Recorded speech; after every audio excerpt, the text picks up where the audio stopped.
ناظرین السلام علیکم ورحمۃ اللہ وبرکاتہ. میں ہوں آپ کا میزبان انصار عزیز ندوی اور اس وقت آپ سیدھی بات کا روبرو پروگرام دیکھ رہے ہیں.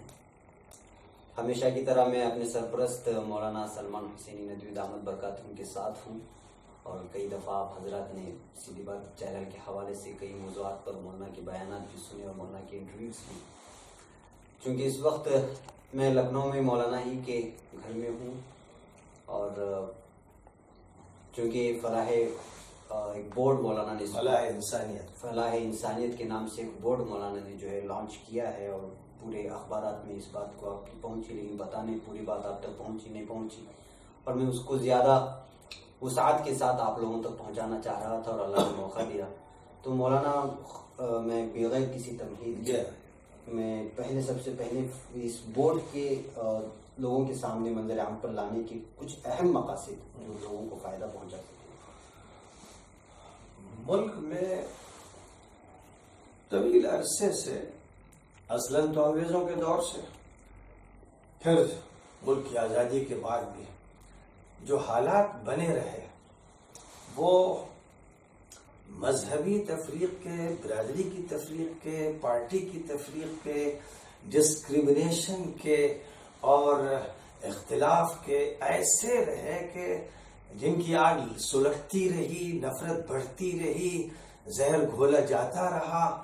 صورتحال ایسی ہو گئی کہ ہندو مسلم جو ایک طویل عرصے سے 1000 سال تک مسلمانوں کے دور میں بھائی بھائی کی طرح رہے، پڑوسی اچھے پڑوسی کی طرح رہے، ان میں نفرتیں پیدا کرتی ہیں، اتنی خطرناک نفرتیں کہ بس ذرا سا بھی آگ لگے تو بھیانک فسادات بھڑک جائیں اور خون کی ندیاں بہا دی جائیں. اس ملک نے کہا جاتا ہے، بڑے بڑے علماء بیان کرتے ہیں کہ 25,000 سے 30,000 فسادات صرف 1947 سے آج تک ہو چکے ہیں. لاکھوں انسانوں کو گاجروں مولیوں کی طرح کاٹا گیا ہے. یہ جو صورتحال ہے اس میں بڑی شدید ضرورت اس کی تھی کہ مسلمان آگے بڑھ کر تمام انسانوں سے اللہ کا، ایشور کا، مالک کا، لاٹ کا، گاٹ کا تعارف کراتے، اللہ کی محبت دل میں پیدا کرتے اور اللہ کی عظمت اور اللہ کے جلال اور اللہ کی کبریائی کو ایسا پیش کرتے کہ لوگ اللہ کے سامنے جھکنے کے لیے تیار ہو جاتے.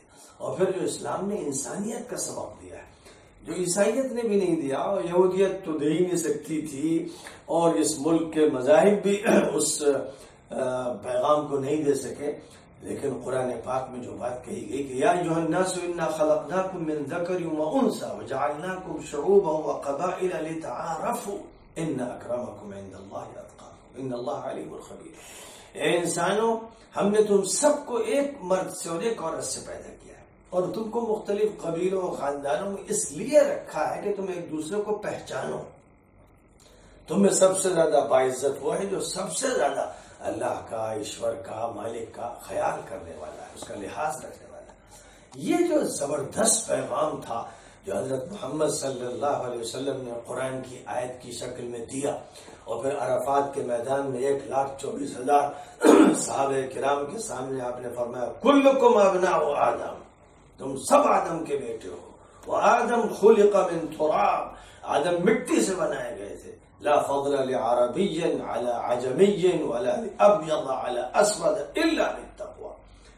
کسی عربی کو، کسی عجمی پر، کسی گورے کو، کسی کالے پر کوئی فوقیت نہیں. فوقیت اگر ہوگی تو اس سے اعتبار سے کہ کون اللہ کا بندہ ہے، کون اللہ سے ڈرتا ہے، کون اللہ کا لحاظ کرتا ہے. اتنا زبردست پیغام تھا.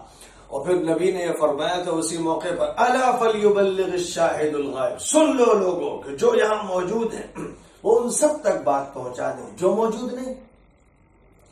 نبی عالمی تھے، دین عالمی، شریعت عالمی، قرآن عالمی، اور نبی یہ فرما رہے ہیں کہ تم لوگ ان سب تک پہنچاؤ جن تک بات ابھی تک نہیں پہنچی ہے.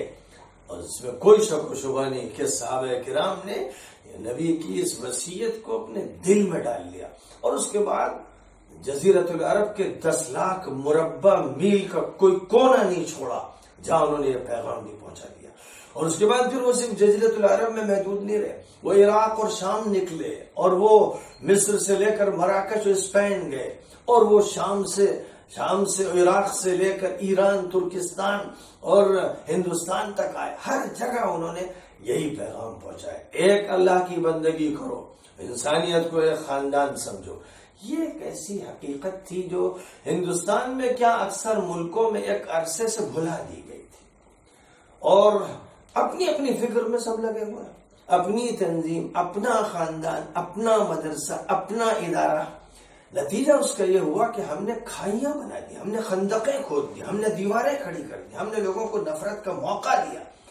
ہم وہ امت تھی جس کے بارے میں قرآن میں کہا گیا کنتم خیر امت اخرجت للناس، تم بہترین امت، پوری انسانیت کے لیے اس امت کو نکالا گیا، اللہ یہ فرما رہا ہے۔ اور ہم انسانیت کو فراموش کر رہے ہیں۔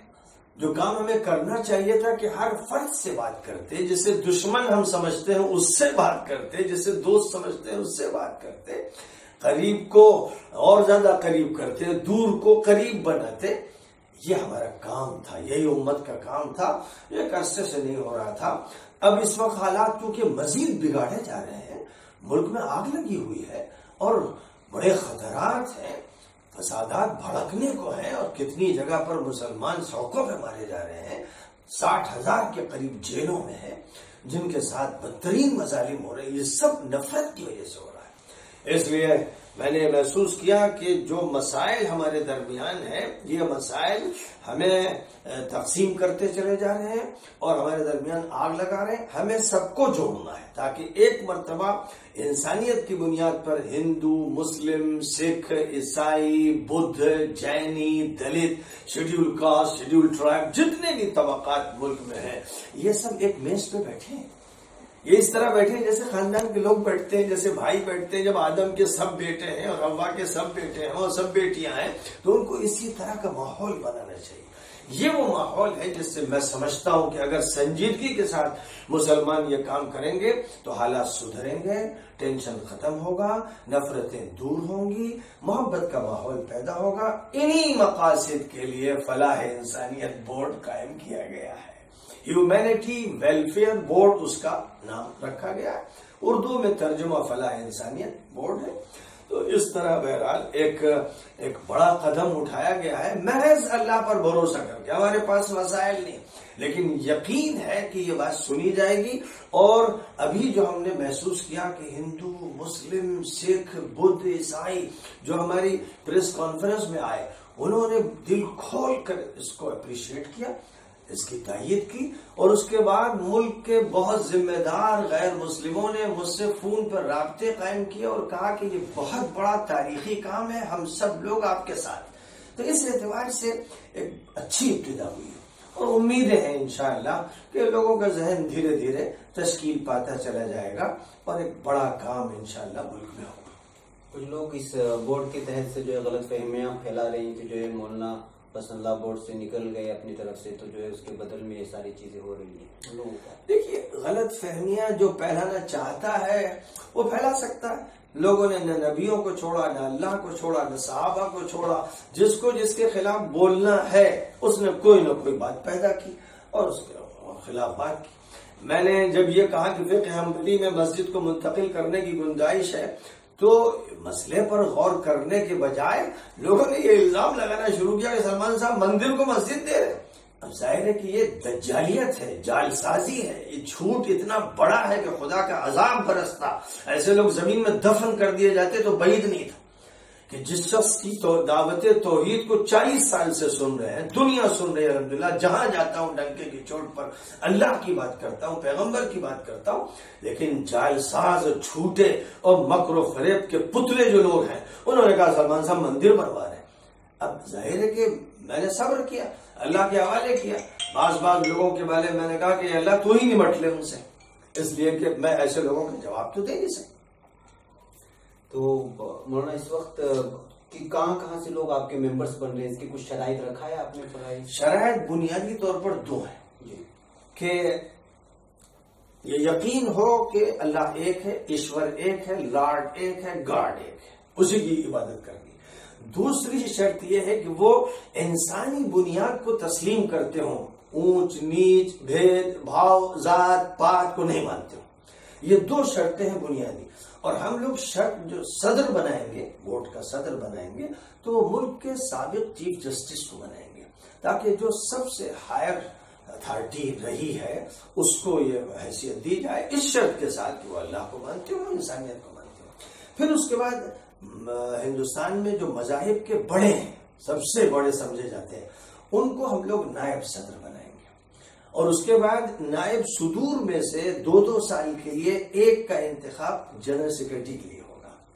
جنرل سیکرٹری کے پھر اسی طرح 5-6 سیکرٹریز ہوں گے جو ہر مذہب کی نمائندگی کریں گے۔ پہلے مرکزی کمیٹی ملکی سطح پر بنے گی انشاءاللہ، اس کے بعد ہر صوبے میں ایسی کمیٹی بنے گی، پھر ہر صوبے کے ہر ضلع میں بنے گی۔ اس اعتبار سے ہم اوپر سے نیچے تک آئیں گے اور گراس روٹ لیول سے اوپر تک جائیں گے۔ ہم یہ کام انشاءاللہ کریں گے، اور ابھی جو ہمیں رسپانس مل رہا ہے، پہلے ہی دن اس کا رسپانس اتنا بڑا تھا کہ کشمیر سے کیرالہ تک ہر جگہ ہم کو کنوینر مل گئے، جنہوں نے ذمہ داری لے لی کہ ہم مختلف مذاہب کے لوگوں کو جوڑیں گے، صوبائی سطح پر ہم کام شروع کر دیں گے، پھر دھیرے دھیرے ہم ضلعوں تک پہنچیں گے۔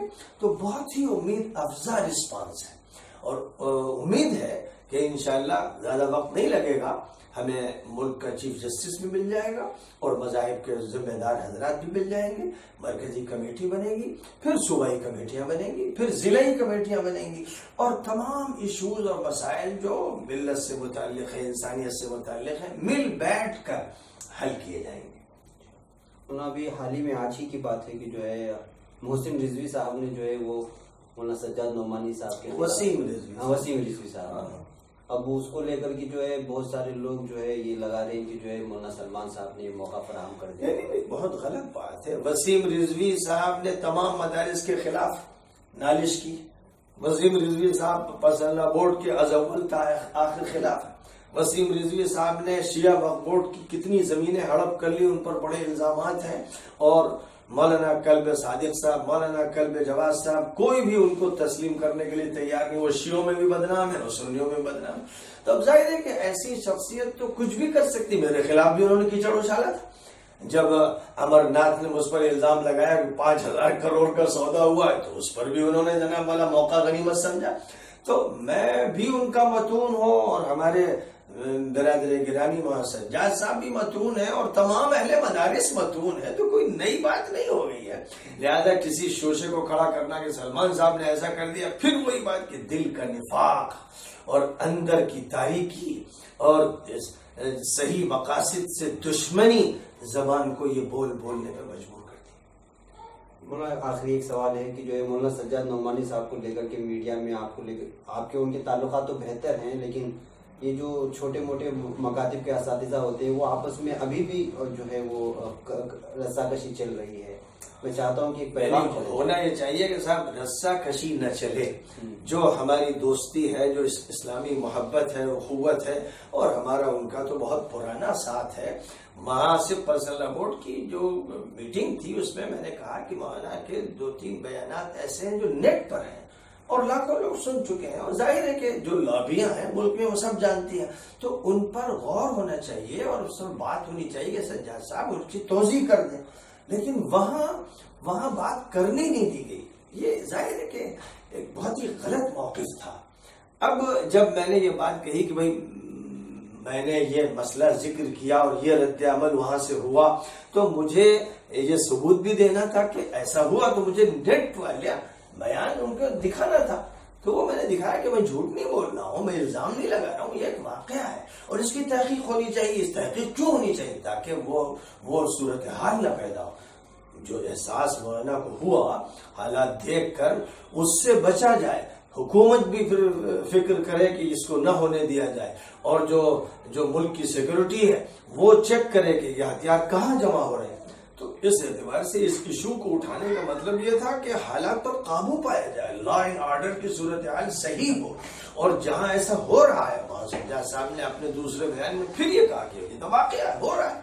تو جب ایک واقعہ ہے تب اس پر روک لگنی چاہیے، جب وہ مسئلہ اٹھایا جائے گا تبھی تو روک لگے گی۔ اگر اس کو دبا دیا جائے گا، چھپا دیا جائے گا، تو اس کا مطلب یہ ہوا کہ جو بھی کرنا چاہ رہے ہیں گنڈے اور اوباش، اسے ہونے دینا چاہیے۔ تو ہمارے اس مسئلے کو اٹھانے کا بڑا فائدہ ہوا کہ حکومت بھی متوجہ ہوئی کہ ایسا ہو رہا ہے کیا، اور اسی طرح وہ ادارے بھی وہ نشانے پر آ گئے کہ جو ایسا کر رہے ہوں.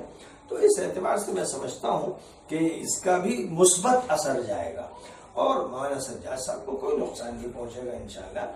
وہ جو بھی کام کرتے رہے ہیں، ابھی بھی کر رہے ہیں، اخلاص کے ساتھ کر رہے ہیں. غلطی ہوتی ہے انسان سے، مجھ سے بھی ہوتی ہے، ان سے بھی ہوتی ہے، اور غلطیوں کا ازالہ ہونا چاہیے. ہمیں چاہیے کہ ہم رجوع کریں، جہاں بھی دیکھیں کہ کوئی غلط قدم اٹھا، کوئی غلط بات زبان سے نکل گئی تو اس سے رجوع کریں. اور میری تو درخواست مولانا سجاد صاحب سے پہلے بھی ہو گئی، اور ابھی پھر میں یہی کرنا چاہتا ہوں کہ بہت بڑا میدان ہے انسانیت کا اور غیر مسلموں کو اسلام سے متعارف کرانے کا.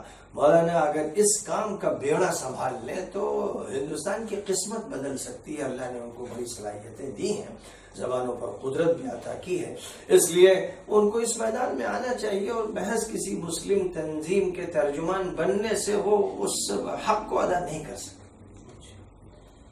تو ناظرین، بہت سارے سوالات آپ کے سامنے آئے. ممکن ہے کہ جو ہے میں آپ کے وہ کچھ سوالات پھر دوبارہ میں کہہ کر کے، جیسے مثال کے طور پر آج کل اسد الدین اویسی کو لے کر کے مولانا پہ جو ہوا اس کو بھی لے کر کے آپ لوگ کہہ رہے ہیں، لیکن میں نہیں چاہتا کہ وہ سوال کروں اور مولانا جواب دیں، پھر اس پر تبصرے ہوں. لہٰذا مجھے اور مولانا کو یہاں پر اجازت دیں، پھر کسی انشاءاللہ روبرو کی اگلی اور کسی اور شخصیت کے ساتھ آپ سے ملاقات ہوگی. السلام علیکم.